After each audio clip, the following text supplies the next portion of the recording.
नमस्कार मित्रों, आज हम उपन्यास परीक्षा गुरु की चर्चा करेंगे। तो प्रेमचंद पूर्व पूर्व हिंदी उपन्यासों में परीक्षा गुरु एक उल्लेखनीय उपन्यास है, जिसकी रचना लाला श्रीनिवास दास ने 1882 ईस्वी में की है।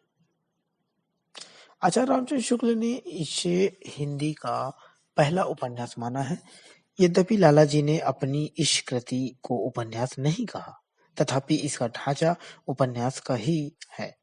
डॉक्टर शिव नारायण श्रीवास्तव ने परीक्षा गुरु को हिंदी का पहला उपन्यास न मानकर श्रद्धाराम फुल्लौरी कृत भागवती को हिंदी का पहला उपन्यास माना है, जिसका रचना काल 1877 ईस्वी है। लाला श्रीनिवास दास ने परीक्षा गुरु की भूमिका में लिखे हैं कि इसके लेखन में महाभारतादि संस्कृत गुलिस्तान वगैरह, Farsi Spectator, Lord Bacon, Goldsmith, William Cowper आदि के पुराने लेखों और स्त्री बोध आदि के वर्तमान रियालों से बड़ी सहायता मिली है। इससे यह स्पष्ट होता है कि इस उपन्यास की रचना बांग्ला उपन्यासों के आधार पर न होकर सीधे अंग्रेजी ढंग का उपन्यासों के आधार पर हुई है। परीक्षा गुरु की भूमिका में लेखक ने अपनी इस रचना को नई चाल की पुस्तक घोषित किया है। इसमें सिलसिलेवार कहानी कहने की किस्सा गोई वाली पद्धति को नहीं अपनाया गया।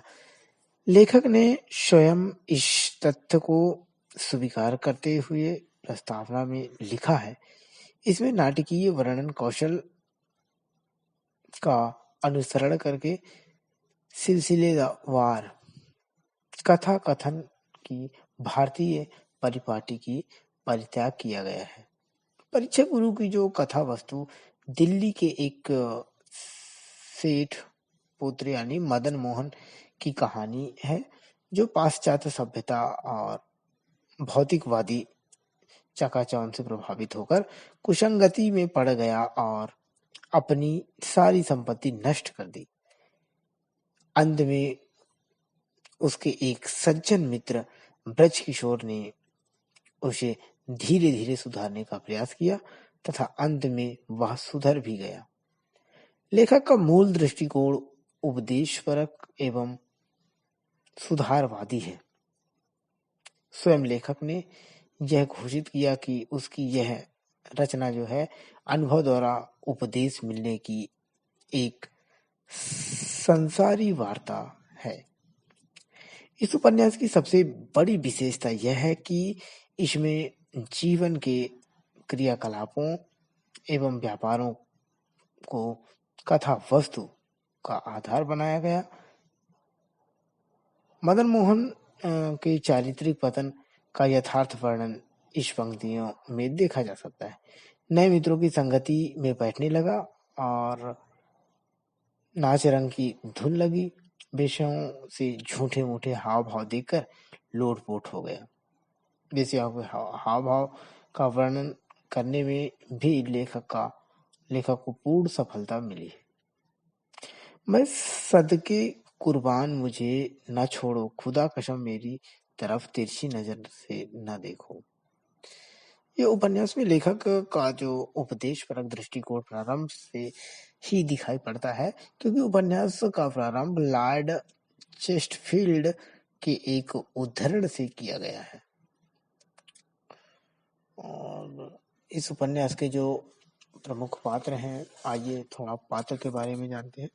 लाला मदन मोहन, वो सेठ बनिया जिसको कहते हैं, इनकी पत्नी का नाम कामनी और दो छोटे छोटे पुत्र। दोस्त जो हैं ब्रज किशोर, इनकी पत्नी का नाम प्रियंवदा है। मास्टर शंभू दयाल, ये मदन मोहन को अंग्रेजी पढ़ाने आते हैं, लेकिन दोनों में मित्रता हो जाती है। मुंशी चुन्नीलाल, ये मदन मोहन के यहाँ नौकर था, पढ़ने में असमर्थ रहते थे, कुछ बड़ी-बड़ी पुस्तकों से पढ़कर लोगों को सुना देते थे तथा ये स्वार्थी भी था। पुरुषोत्तम अगला पात्र जो है देखने और सुनने में अच्छा, धनवान भी है, परंतु लोगों को देखकर ईर्ष्या करते हैं। हकीम अहमद हुसैन ये मदन मोहन को औषधि उसी के अनुसार देता है, कम हिम्मत वाला। बाबू बैद्यनाथ ये रेलवे में नौकर है।